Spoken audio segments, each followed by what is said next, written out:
I'll fight for my child until I sweat blood. If it means I need to die because ngifuna justice for my child, it's okay. Ukuthi mina ngizomlwela mntwana naye uzokhula abone naye ku social media bayo umama fought for me. Now I'll fight for my child. Noba kuzowenza kuba ngife, I don't care because I don't feel safe anymore. Endlini sinemoto zethu. Sesithengisa imoto zethu. Sithengisa nomzi but it's okay. I'll start from scratch but I'll fight for my child until I sweat blood. Mina ngifuna ukwazi ba ubani odlwengule umntana wami emdlwengulelani. If yafele yami indaba ye rape then yomntana. Yes. When it comes to my kids, I'm not a policeman. I'm not wearing.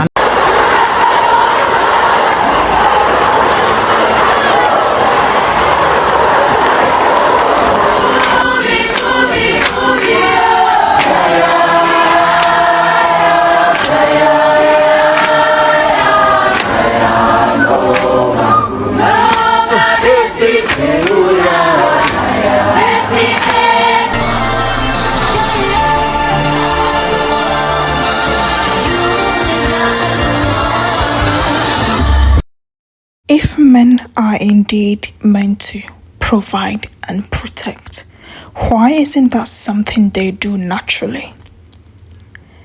And it ties down to this whole notion of women and the entire world being brainwashed about the nature of men because they are who exactly they show us to be.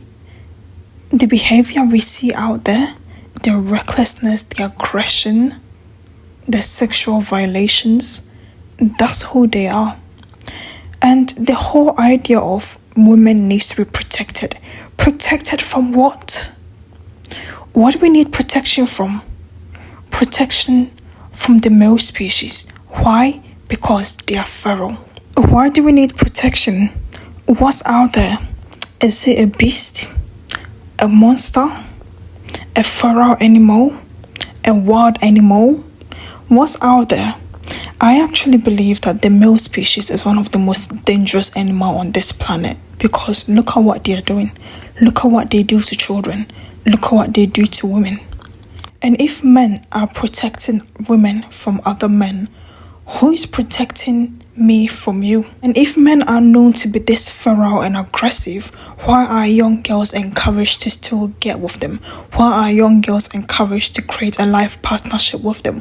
Why are young girls encouraged to have a relationship and settle down to live with these feral beasts? Instead of you to focus your attention and training on the male kid, you put all your hatred, all your shame, all your embarrassment, you put everything in your might onto the female kid. You blame the female kids for what happens to them in the outside world, but it's never the man's fault because a man will be a man. It's never the man's fault because what was she wearing? It's never the man's fault because she was trying to seduce her with her skirt. Kids are out here being violated. What caused that to happen? What did the kid do? Was the kid twerking? Was the kid being promiscuous? Was the kid trying to seduce him? No. So if that's the case, then who is the issue? Who is the problem? It's men. Close your legs. No, men cannot control themselves. Men need this, men need that, men is so, and it's the women that suffers for it. This men will be men notion has become so normalized that men just get up and go feral. And it has become so normal, they do it without fearing any consequences because women are seen and not heard. Women are not even seen as humans because these feral beast feels entitled to our bodies. I'm not here to serve you. We are not here to serve you. We are not here to be your sexual slaves. We are not here to be your stress release. We are not here to comfort you. We are not here to give you milk. Our bodies does not belong to you. This is how they are with a few laws in place meant to protect women, but look at their behavior. They are showing us exactly who they are. They are no gentlemen, kind of title they've given upon them to trick women into thinking that men are these gentle prince, kings. What's gentle about them? They are aggressive, they are feral, they are wild beasts. Every situation that happens to them, they either have to attack or unalive. How is this person labeled as gentle? There has been a prevalent case that arose in South Africa over the past few weeks, and trigger warning, a 7-year-old girl was sexually violated by a male, of course, whilst she was at school, in her school uniform. And that just make me think, how can you look at a child and do that to them? How can you look at someone so defenseless, voiceless, weak, and do that to them? And then that also makes me think, these are the qualities that makes such people violate other people. Like, are there not other grown-ups you can go to? There are sex workers you can go to. Why must you do this to a child? And in that moment, you are being selfish. You don't care about that child.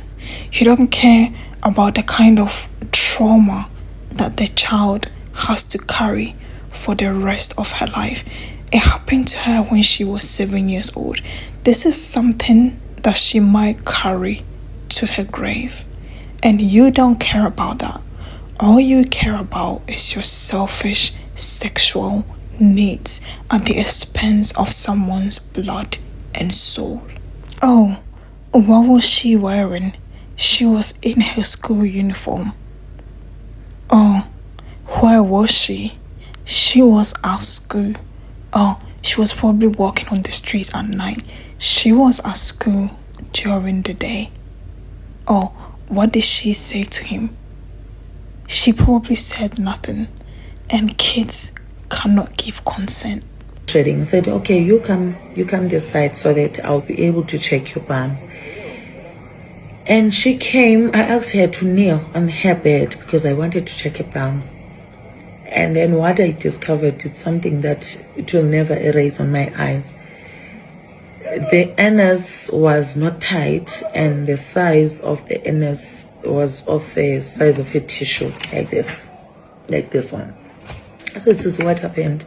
Still, rape stuff or whatsoever, it never came into. And I can see poop from far, but still she says it doesn't want to come out.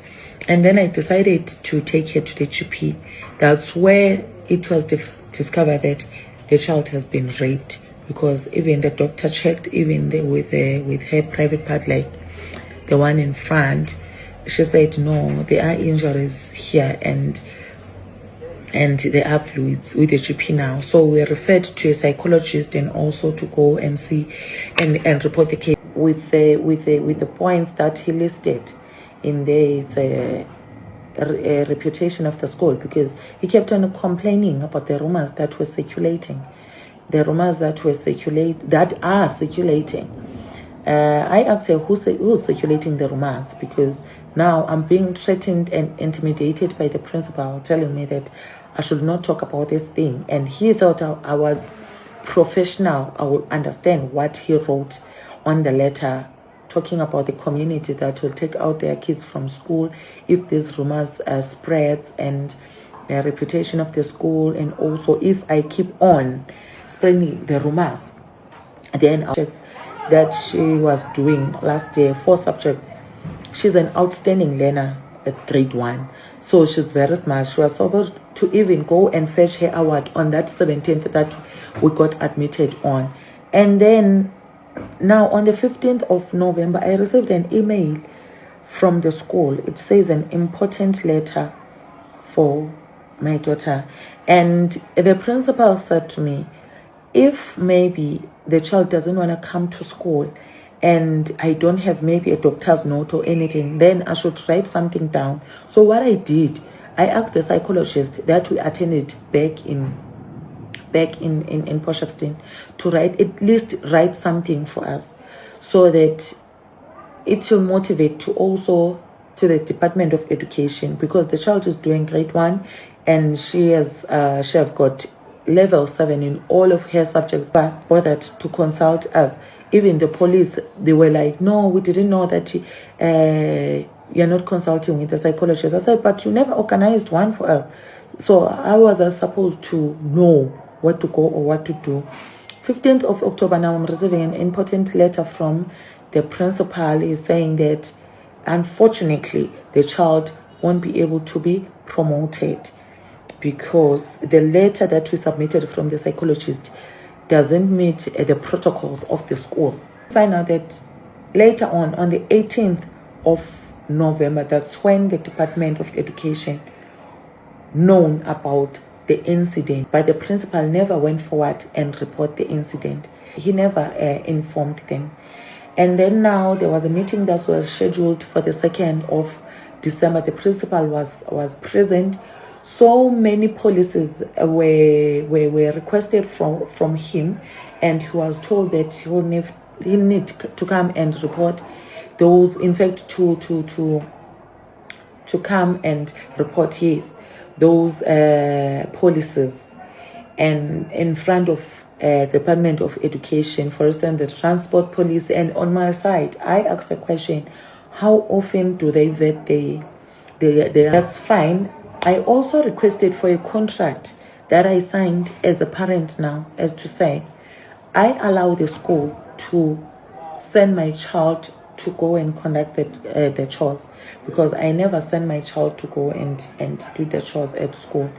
I'm still waiting for it up until today, because the meeting was set to be there, to be held at the school premises on the 11th of December.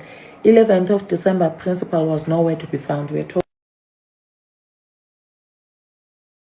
When this case first started surfacing online and I came across it, I thought that maybe it happened 3 days ago or 2 weeks ago, but now this situation happened 5 months ago and it's now being talked about. And the reason why Tuetue's mother came out to speak was because no one was helping her. In fact, she was being silenced. And then I'm just thinking, if I was a principal and something like this occurred in my school, I will help to track down the culprit, because what that is telling me is that the school isn't safe. The school isn't safe at all for children. The children are being sexually violated at a place where they are meant to feel safe, at a place where they are with trusted individuals, at a place where they are with professionals. But no, that is not the case here. And that started making people think that maybe the principal is the culprit, because first of all, when it was time for people to submit their DNA samples, he didn't want to submit his. And if you don't want to, that makes you clearly suspicious, because if you are guilty, then nothing should be stopping you from submitting your DNA sample. And if you want Tuetue's mother to keep quiet and stop spreading false rumors, why don't you prove her wrong? Why don't you prove her wrong by tracking down the culprit and making sure that the school is safe for other kids? So that tells me you don't care. You only care about your reputation, but this is just ruining it even more. You don't care about what happened to that child, which tells me that anything else that happens to another young girl in the school, you wouldn't care about, and the only solution that you will provide is by kicking the child out, because that's what happened to Tuetue. They were threatening the mother to stop spreading so-called rumors, and they also eliminated the child from the school. She was wearing school uniform. She was waiting at school for her transport. She's only 7 years old. 7. Recent studies and reports highlight the alarming prevalence of sexual child abuse in South Africa. 40% of assault victims in South Africa are minors, children under the age of 18. We need to fight for justice, so there is a petition in my bio that you guys can go sign. I want to encourage you guys that whatever you can do, please do. Create content, speak about it, share the posts, repost, do whatever you possibly can right now. Sign all the petitions that you can. You need to be loud about this, so yeah, bye. She was 7 years old. What were you thinking? I don't even think he was. And the link that the lady is talking about, I'll find the link and also post it in the description and in the comment section, so we can all help get justice for little Tuetue. And 40% of sexual violations being minors is extremely alarming. It's extremely alarming because it shows how unprotected and how unsafe it is for a child to grow up in South Africa. It sounds like it happens on a daily basis, and because many people were silenced, many people were threatened, fear was imposed in many people to not speak up, people are coming out about Tuetue's situation so she can get justice, and hopefully it doesn't happen to young girls. But we don't know that. And when Tuatua's mother was trying to question her about the situation, she wasn't really talking. And I think because she's a child, she couldn't find her words, or she didn't know how to say, or maybe the person that did that to her threatened and imposed fear in her. Probably threatened her like, oh, if you tell anyone, then I'll do this and this will come upon you. So that was making the child stay quiet, and such event is quite traumatic. And I do think that she might be having nightmares. You know, the child complained about not being able to sleep, having a tummy ache. Why would you want to ruin someone's life like?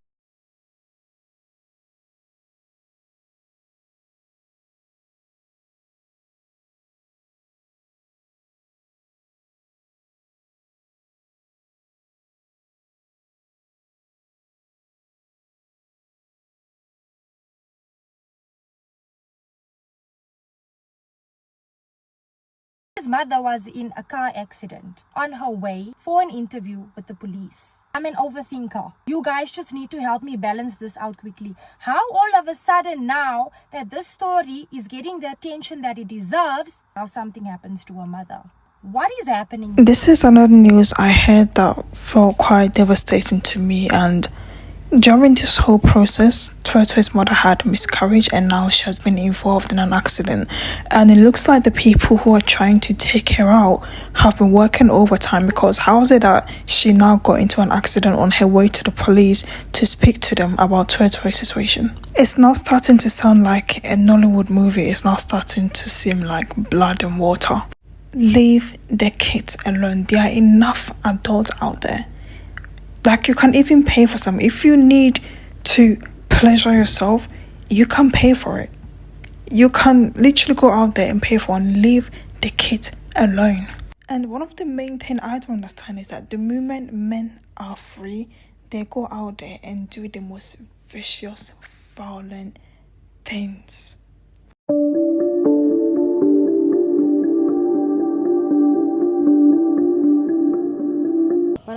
Instead of opening the door, they let us die like animals in the prison. When I sleep at night, everything comes back to me. I see the dead again. 2 survivors returned to Goma's Central Prison. Within these walls, women and children were screaming for help when fire broke out in the night. No one came. Their jailers had fled, fearing the rebel advance. And for these women, another trauma. They tell us they were among many raped here. Pascaline says their attackers came over the wall from the men's section. I was raped violently and passed out. While the second man was raping me, I came to. He told me he would kill me if I tried to escape. The unlucky ones were raped. The lucky ones got out without being raped. Dark smoke billows from the prison as thousands of the men manage to get away. Back in the women's section, still no escape. Another hour passed before anyone came to free the survivors and to count the dead. Well, you can see here how the roof came right in and how intense the blaze was. There are scorch marks all around on the walls and lots of rubble and ash on the ground. Among the dead, 23 children, our sources say. A survivor who didn't want to appear on camera told us some of the children started to die when police fired tear gas into the prison, though it was already ablaze. Males are literally showing us who they are. And I just wish there were more laws that tightened sexual violations towards women or towards genders in general, because I think that when such things happen, because not much is being done about it, they feel quite confident to commit offenses because, again, nothing is being done. And it's not up to us women to make them better. The other day, I saw this TikTok from a woman. I can't find the video, but she was talking about how we are supposed to help the man live his life. We are supposed to be, as in like we are men's helper. No. The only person I'm helping is myself, because how is it that we are both living our life, but I am expected to leave my life behind and assist you? Who is assisting me? Are you a child? Are you a baby? No.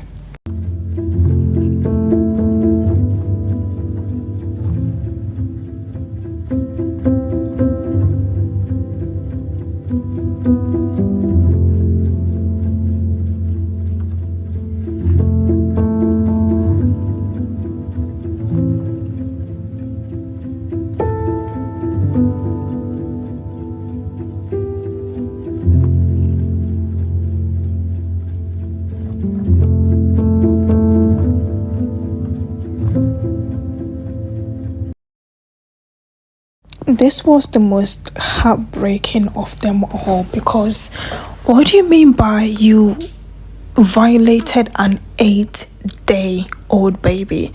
When I first saw the post, I didn't even realize that it said 8-day-old and not 8-year-old. But you violated an 8-day-old baby because she's crying and you wanted to give her something to cry about. These men, they have no empathy. They have no moral compass. They ruin women for life. Men ruin women for life. Like, what even prompted you to do that? How can you just look at this helpless, innocent being and do that to them? What's going on through your brain? All I can say is that these males are not whom we've been brainwashed to believe they are, and they are exactly who they are showing us to be. At this point in 2025, it's a life or death situation for a woman to even step outside and let alone to have a relationship with one. Because if this is how they are by nature, feral, wild, aggressive and violent, I do not want one near me. I do not want one in my house, let alone live with them and be with them forever and ever. No. Justice for Tuetue. I'll leave a link in my description box where we can all sign up for the petition and get justice for the little girl.